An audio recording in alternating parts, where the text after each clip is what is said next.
episode 136. Are you ready to take your eBay business to the next level? Then hold on, because Ron and Ali are going to take you into the fast lane with the latest tips and insights from some of the biggest and most successful sellers here on the So You Wanna Sell on eBay podcast.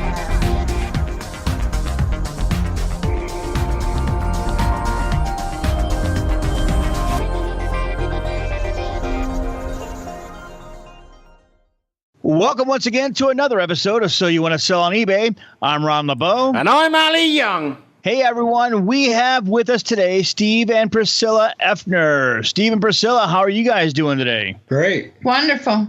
Awesome. So everything's here in St. Louis is doing really well. We're getting cold weather, but how about Thailand there, Ali? Oh, God, here we go. You know, Thailand is awesome, and we got another tag team, Ron, so it's 2-on-2. Yeah, that's right. We're going to go. This will be a 3-round bout. No. No. Brilliant. No, welcome. Great to have you guys and girls. Cool. So Steve and Priscilla have been operating an eBay store since 2016. They sell antiques and collectibles, and it began in their home and has now expanded to include 2 buildings and 3 employees.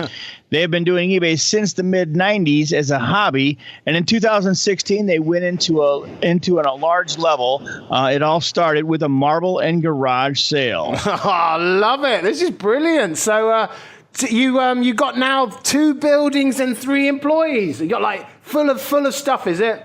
Oh yeah, it's bursting at the seams. Well, we're gonna be talking about how you find that in a bit, but that's brilliant. So this is such a common start. You know, people always start around their house and then sort of work out to having warehouses and warehouses. Yeah. We in the 90s we started, just going. We lived in a military town, so we went to pawn shops, and we would take our kids to the pawn shops and say, what video games do you like here? And we buy the cartridges and then sell them on eBay. So we kind of used them as our research and development to know what were the hot games, and they just moved from there. Did you pay or did you just feed them? Well, we put a roof over their head and let them eat. That was pretty good. I remember those cartridges. I mean, God, we come so far since cartridges, haven't we? Yeah. Do you sell any cartridges? I mean, do you sell those on eBay? Do you have any of those in your eBay store? Or?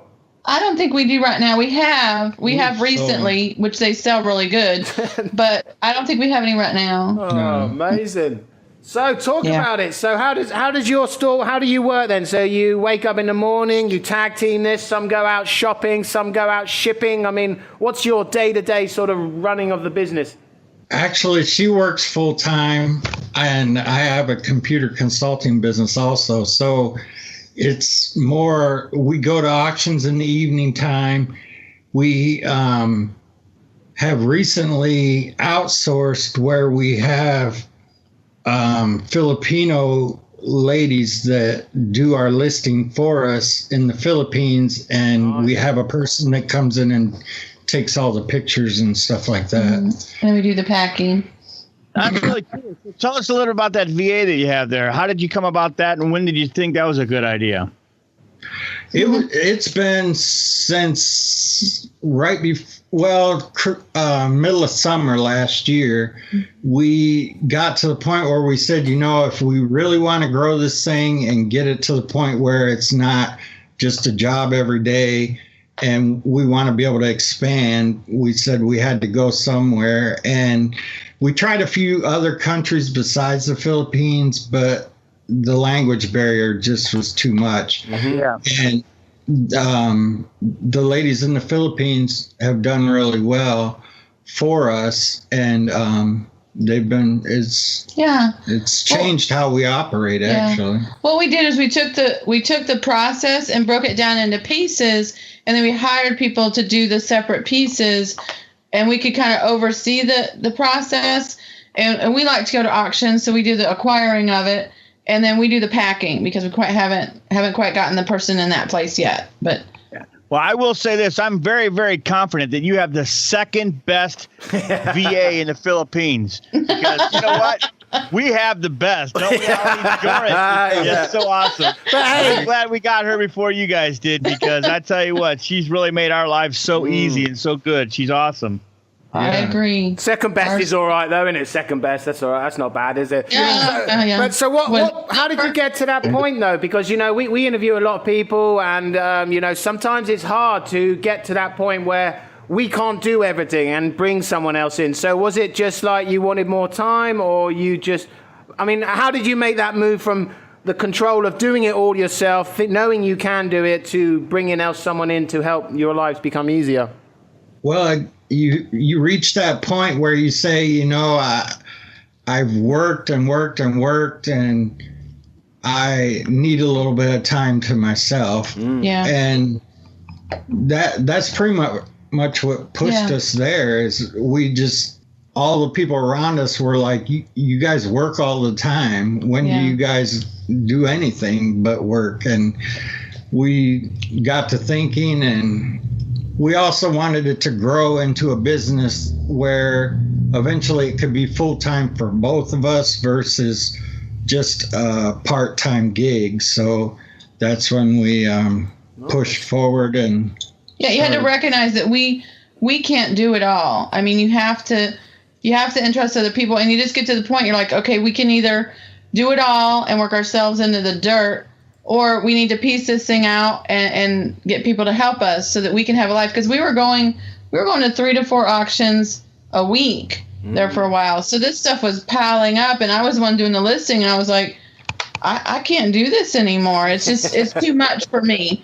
And so we got to find something, and that's kind of what led us to that solution. And you know what they say, happy wife, a happy life. There you go, mate. You got it sorted. Absolutely. No, we all agree there. Everybody here at So You Want to Sell on eBay agrees with you that one. Yeah. For sure. But that's really cool. So tell us about these buildings. I mean, when did you outgrow your house and had to get that first building and then second building? And then, how did that come about?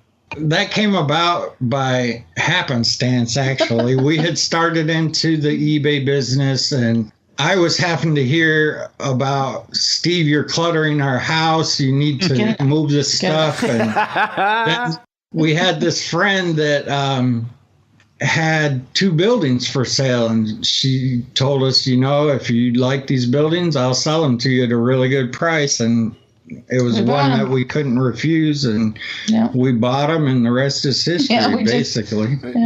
We've filled them up. Yeah, basically. Yeah, now we need another building. We're looking to build another building. But it's not in my house anymore. It's not in the house. Yeah. It drives crazy. So, and we can walk away.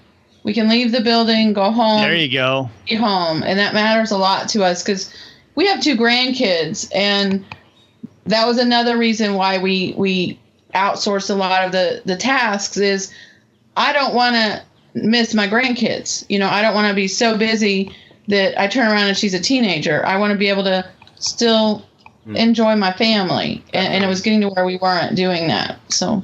Yeah. And it sounds to me like you needed home to be a safe haven. I mean, some place where you can take a recess, because if you're like a lot of people, if your work is in your home, you're always feeling like you could be doing something, so. Yes. To be able to close that door, lock it, and walk away, that's pretty awesome for people that can do that. That's really cool. And see, I work from home. My full-time job is home-based. I work from home. But I have an office. We have a really old house, so I have an office way back in the back. I work, I get off work, I shut the door, and I never go back in until my next time I go in. So that I've been able to manage, but this was taking over the whole house. This was just... I imagine if you need 2 houses to take out what you had in one house, I imagine it was taking up the whole house. So if I said... And we actually shipped out a lot of that, too. We actually, once a year, we have an auctioneer that will come in and we'll say, okay, this is the excess we haven't gotten to. This is the stuff that hasn't sold. They come in and load up the truck, drive it down, and we liquidate. About once a year, we kind of clear house and start over because it gets to be too much. You just can't do it all. You got to let go. So the stuff you bought, they come and take it back to auction, and then you sell it as bulk or something, is it? Not as bulk. They'll run it through just like a regular auction, but it's more on our side. We don't make as much as we would on eBay, but it clears it out of the space so that we can I guess, hoard more. I love that word, hoard. Honesty. It's a great policy. We'll bring you back in a couple of years and you'll have 5 houses, I know. So if I was to say to you, where is the vintage small photo light camera located in those 2 houses, you would know where it is? Mm-hmm. She would, because she puts it on the shelf. Yeah. It's in the shelf on the east side of the first building, first shelf, probably the second or third shelf on that column. Nice. There you go. That's crazy. That's exactly what I was going to think. That's what I was going to say it was. That's it. Holy cow. I would have put it to the right myself, but there we go. But so how do you organize all that, and how do you know where something is? I mean, when you sell something, We categorize it. Cameras are in one place. Beer steins are in one place. Art glasses in one place. Toys are in one place. Railroad in one. We put it in. We organize it by type. So I know if it's a railroad, it's going to be in the second building at the bottom in this one corner on the north, at the bottom on the north side.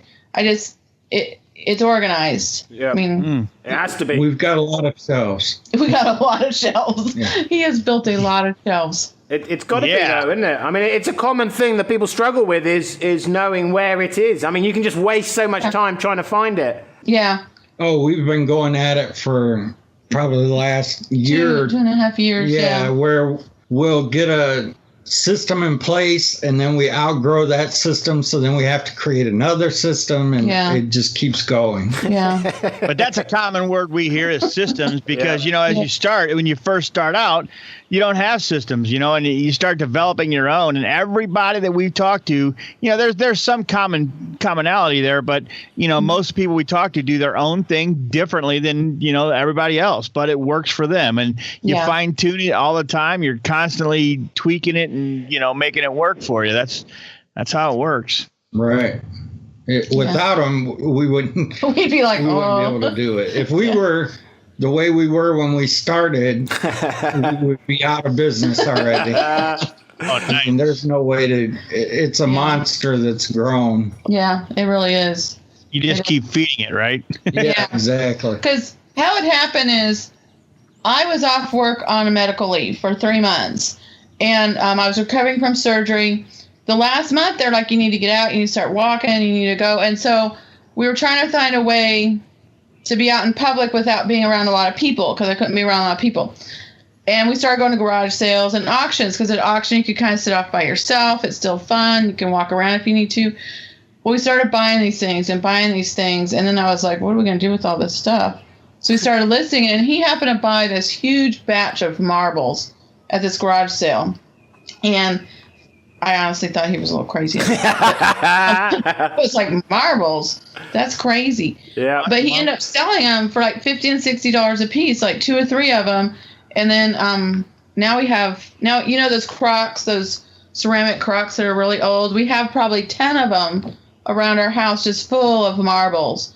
And we tell our kids, don't throw those away. When we pass, the things you think are trash are the things that are probably going to make you the most money. All these marbles that you think is so silly, you're going to want those. And so that's how it started. Is I was on medical leave, and we were hanging out trying to find ways to be active. And it just blew up from there. So amazing. Yeah, it was amazing. Not to be continued, right? I hope so. So it's really cool. So how much, tell us about your employees. You got 3 employees now. And I'm sure that was a tough decision to kind of get to that point where you're like, okay, we got to start hiring one. Did you hire them all at one time? Did you hire them one at a time, bring the other one on? How'd that work? We brought the virtual assistant on first, and then from there we went and got the picture taker, and then we have another lady that comes in and takes pictures and does a lot of stuff around the shop. But it took some time, but it happened pretty quick. Yeah. I mean, once we got one, then we jumped to the other, and each one of them had to fill a certain spot. Well, once I found out how fast the VA could list a day, and I was the one supposed to take the pictures. I was like, oh no, I can't keep up. Somebody come and take these pictures because I got to work 8 to 10 hours a day. So that's kind of how it started. And then one of our employees comes in and she does the large items, and she basically works on commission. She'll list them on Facebook or wherever. We don't really put them on eBay, but she'll list them and then we pay her commission. And she loves doing that because she can come and go and do what she wants. So. Right. But sometimes she'll come in and help us like organize or move things or pack or something. But while we're on the topic of employees and virtual assistants, I do want to give a kind of a shout out to our virtual assistant because without her, we would be totally lost. We know that feeling. Yes. We love you, Joran. The other thing is that the Filipino work ethic is amazing. Yes. Our Filipino lady that works for us, she had, and I hope she doesn't mind me saying this, but she had a terrible thing happen to her. She's only in her probably mid-20s. And she contacted us on a Friday. And she said, I won't be able to come into work today because my husband died. And we were like, what? And we told her, oh, take as much time off as needed. And she's like, no, I need to work. And they're just amazing people. For someone to go through such a traumatic thing at such a young age and then still be committed to work, it blew my mind. Yeah. And she had an 18-month-old baby, and we were just like, hey, call us when you feel comfortable coming back to work. We have no problem. We'll pay you. We'll fulfill your salary. We really don't care about that.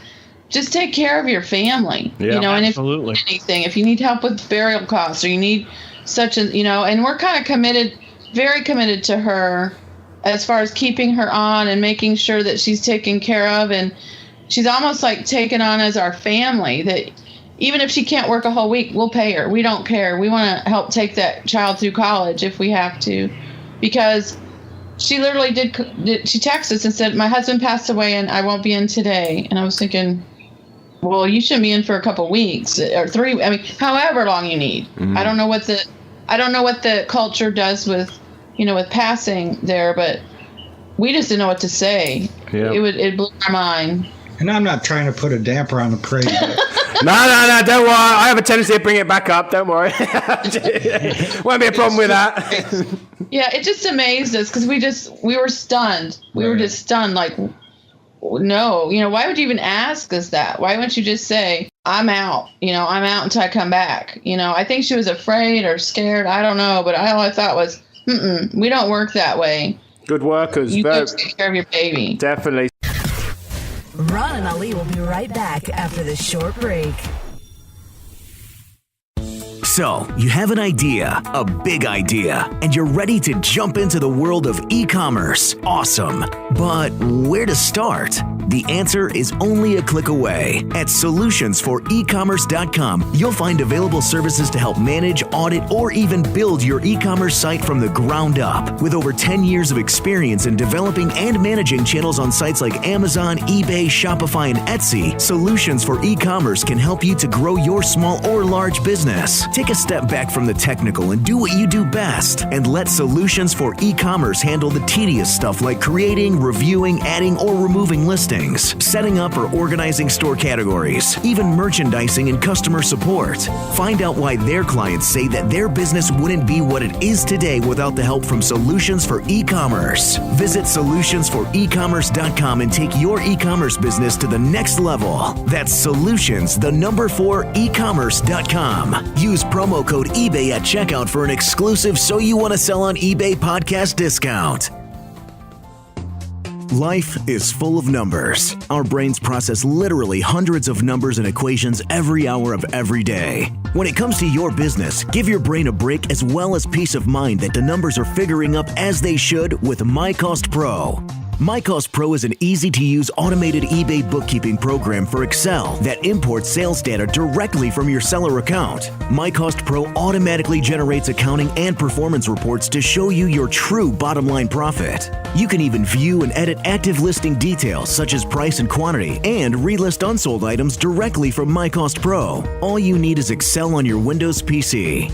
Take control of your business and free up those long nights of crunching the numbers. Visit mycostpro.com for a 21-day no-obligation free trial using coupon code PODCAST, exclusively for So You Want to Sell on eBay podcast listeners.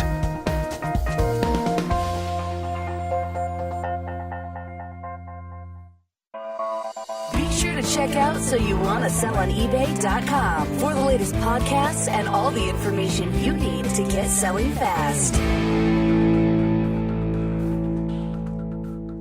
So how do you do the description then? So you must be sending I'm looking at this, in my eyes, a lump of wood, but it's like a ashtray, pipe, tobacco, thingamajiggy-jig, okay? So how does she know what that is? Do you write something for her and then she puts it on? We have a system there also. You've got so many systems. We should call you the system king and queen. When the picture taker comes in, they take pictures of the item, all of the things. Then he'll write. We have a whiteboard that they use, and they'll write what the item is. Then they'll write the box size of that item, and then The weight. And Any dimensions of the item. And then they take a picture of that. So the VA in the Philippines can see that whiteboard. It has the title and all of that on there for them to then go out and research the item. She'll research the item, and then Wow. We use a third-party software to do the listing. And then I review it or look it over, and then I load it. Right. But that is kind of funny because there are some cultural differences there, because we live in Northeast Ohio. So a lot of the auctions we go to are estates of people who have had multiple families in the same home. So this stuff is really old, as far as like Erie, Pennsylvania had the Mark's toys. So we went to one auction where there was just thousands of these brand new Mark's toys in the box because the guy had worked there his whole life. His grandpa had worked there. So he just brought them home all the time. So the stuff we get is not familiar to them. So sometimes they'll send us a picture. I know he told me this, but I don't know what that is. I have no idea. Or should we here's a, they were discussing like an ashtray or a pipe or something and how it's such a good health aid. And I had to go in and adjust that because I was like, in our culture, that wouldn't go over very well. In America, they wouldn't care for that if it's like a cigarette or lighter, like a lighter or something. So there's some cultural differences that are kind of interesting, but at the same time, it takes a little communication. It's just talking between each other. And we've gotten to where now she's very comfortable asking questions and stuff like that. So amazing. It's just interesting. Yeah, I personally think it's awesome. What do you think, Ron? I think it's really cool. I mean, especially the way you guys have kind of developed that system, and you kind of took that VA and kind of, I'm sure it took a while to get her, lined up and, the way you wanted her to do the task that you had. And, it sounds like now it's a pretty well-oiled machine. Yeah, it's kind of nice. Yeah. It is kind of nice. So is there anything you wouldn't sell? I mean, because we've had all sorts. We've had one-eyed pugs and everything. So are you mainly vintagey, sort of glassy, thingamy stuff like that? Pretty much, unless if it'll make money, I'll sell it. Yes. Family. I won't sell my children or my grandchildren. Now, if he acts up, he might go on for sale, but not my children or grandchildren. Would you put them on for auction or best offer? Probably best offer. All right, we're just having some fun with you, Steven. Yeah. No, you're fine. He's used to it. It's all fun. It's all fun, and it's taking that dream of being able to work at home as a family, and just have fun with all this stuff, because it is fun. I mean, pretty much you've got everything in place where they're taking the picture, they're then listing it, and you're just sitting back, chilling out, doing the thing. Oh yeah, that's how it Yeah. feels. Sure, Yeah. sure. We enjoy the auctions. We enjoy going to buy stuff, and what we figure is we go buy the stuff we like. We get to play with it for a few days, and then we sell it, and then we start over. We buy other stuff that we think is cool and neat, and some of the stuff stays. Go ahead. Yeah. See, my wife had a problem before this business, and that was shopping. Oh, one of those. Now, I've noticed that the money lasts a lot longer because the shopping is done at the auction. She's sick of shopping, so she won't go to the mall. She gets it straight from the auction. And the funny thing is, our son-in-law did the same thing with our daughter. She was doing eBay for a while before she had her second child, and he noticed the same thing, that her shopping cut down because she'd go to auction and think, I can buy that for $10 or $2. Why go to Walmart or, why go to the mall when I'll just wait for an auction and it'll show up? And I love it. That's cool. Yeah, just don't buy shoes at an auction in your size that you plan on selling. Yeah. Do you keep stuff? Do you have stuff that you keep for yourself, or everything you buy sells? Oh no, we keep stuff. We've got a lot. We've got a collection of our own. Mm-hmm. We've had some pretty unique items come through. An example of one is we went to an auction not too long ago where they were selling stuff from the grandson of President Garfield. And they had a secretary come through there that was probably owned by President Garfield, but so we purchased that, and that actually went into our collection versus going out to sell. I know. We bought a Victrola one time, which is kind of funny because we have a 20-year-old son that's really into technology. He's going to college right now. And it was when he was in high school. He came downstairs and I said, hey, William, come look at this. It's really cool. It plays music. And I cranked it up and I played the music. And he kept looking at it and looking at it. He goes, I don't understand where it plugs in. I don't get it. And I was like, oh, yeah.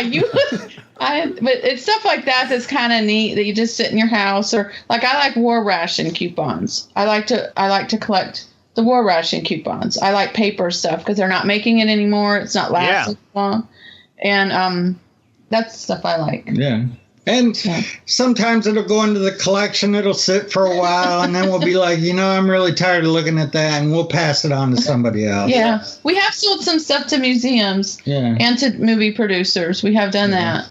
That's pretty cool. Not everybody can say that. Yeah. No, it's kind of neat because you get to take something that somebody really loved that maybe passed or couldn't keep it and move it on to somebody else that will love it as much. And that kind of is neat to us. It's like we bought a box full of letters from a Navy guy home during World War II. And a professor called us or bought them from us, and we talked back and forth. He bought that and some of the guy's pictures to use in his curriculum so that he would have a first-person account of World War II to give to his students. And I thought, what a better place to sell those to. I mean, what a great use of those items. And so that's what I like. I like to see that. Well, that's a really cool story. I mean, seriously, that's really neat to be able to contribute in that way. And I'm sure that professor is still using those if he's still teaching. Yeah, I don't know. We don't know. We don't care. To be perfectly honest. But we did sell, we sold a Red Cross uniform that was full complete to a women's veterans museum, and they put it out for display, and that was kind of neat. I mean, to know that it's out there to show people and let them see. So we kind of like that. I like it anyway. So sometimes it's not about the money. Yeah. Sometimes it's not about the money. No, that's real true. That's real true. And we've had a lot of people say that too, because this is actually, in some cases, you're selling some things that really could mean a lot to somebody other than, like headsets and stuff like that. Something that really means something to somebody, from their childhood or something. That's really kind of cool when that can happen. It is cool. And it's it's nice to be able to help them find their new home. Yeah. So that's kind of neat. You know, it's kind of funny how some things can take you back. I used to, when I was a kid, and I'm kind of telling on myself here, I used to have a metal G.I. Joe lunchbox, you know? Nice. And so, when I got another one, I saw it on eBay and I bought one, you know, and I actually got a pretty good price on it, but it literally kind of took me right back to that time in my life. And it's just crazy how things, you know, songs do that for me too, but that's a different story. But anyhow, you have to take a picture of that. I want to see that on the show notes page there, Ron. Take a picture of it. yeah. I got to find it first. Yeah. So where do you, we're running out of time. We've got 3 minutes left. So where do you see yourself in the future? 5 more houses, 17 more employees, lots more auctions. Well, yeah, a lot of more auctions. Yeah, more auctions. We're looking at maybe another building. Yeah. And who knows? Yeah. You know, we kind of slowed down a little bit. Steve had some health problems in January. You don't have to put this on the thing, but he thought he had a chest cold. So he went to the doctor and ended up he had a heart attack. And so he had to we got to pull back a little bit. We might be slow down on life. Yeah, we might be getting some other people to fill in some of these other duties just because he has his computer business. He teaches he not this semester, but he was teaching, you know, at college. He was teaching a class there, and he also he just does a lot for people, and it's just too much. Yeah. It's just too much for him. So another house, slowing down, lots of holidays and auctions. Sounds running away marvelous. from home. Yeah. I'd like to run away from home a few times. Which home? Which one? You got so many of them. Yeah. I have no idea how they own the neighborhood. That's brilliant. So just quickly before you leave, you talked about going to these auctions with someone, and we got back a couple of minutes. So what would be the way for someone who's starting out on this sort of journey of that auction stuff? I mean, how does that work? Do you just rock up and wave a pallet, $50, $20, $70? I mean, I don't know. I watch too many American movies, but what would be a way that someone could get into something like that? You did pretty good at it. Oh, I should be an auctioneer, Ron. He almost bought it, actually. Gee, I just bought something. Exactly. But yeah, they just go in. My best advice to somebody, though, going into an auction is I always let the price go down and let somebody else bid, and then I'll bid. Oh. Or if it comes down to the rock bottom, then I'll bid. But I let someone else start the bidding, because then a lot of people jump in on the bidding way too early. They could have probably got it a lot cheaper if they'd have just waited. Oh, nice. It must be slightly addictive, you know. You keep waving your pallet, you know. Oh, I've got a twitch, but it must be quite enjoyable, you know. I think it must be fun. So brilliant. Well, sadly we run out of time. When you get all those other houses and stuff, we're gonna love to get you both back on. I mean, you got some great stories there. Just another fantastic interview, isn't it, Ron? I mean, we spend so much time with some great people. Absolutely. We have fun doing this. This is amazing for us. Yes. We love to your show. Yeah. Every time we go to an auction, you're on the Bluetooth. Oh, nice. Excellent. Well, we'll post all the notes from today's interview on our show notes page, which can be found at www.soyouwantasellonebay.com/show notes. Before you leave us, both of you, tag team partners, how can people get in contact with you? How could they communicate with you, buy stuff from you, talk to you? Well, you could go to our store. It's stores.ebay.com /Oeffner 2011. Yeah, it's OEFFNER 2011. Yep. Brilliant. They can find us. Okay, and so they can go over there. We'll put all of that on the show notes page. So just go over to the show notes page, click a link, and look at this marvelous stuff. There's so much great stuff on there. Also, check out the resources page. You can go to our website and find the resources page. We got some great resources that people recommend to us. So we put them up there so everybody can enjoy the madness and having fun of selling on eBay. Also, check out our new entrepreneur business, me and Ron. We're moving up in the world. It's Narilla Digital Marketing. Go check that out, and we shall see you all again next week. From everyone here at So You Want to Sell on eBay, I'm Ali Young. And I'm Ron LeBeau. That's all for this episode of So You Want to Sell on eBay. Be sure to check out our next episode or any past episodes by going online to soyouwantasellonebay.com. Also, be sure to follow us on your favorite social media sites, facebook.com/So You Want to Sell on eBay, and Twitter @Your eBay Podcast. Thanks for listening. And until next time, happy selling. Have an idea for a topic or know someone who would like to be on the show? Let us know. Just go to www.soyouwantasellonebay.com/interview. We look forward to hearing from you. This podcast was produced in part by Pro Voice Works.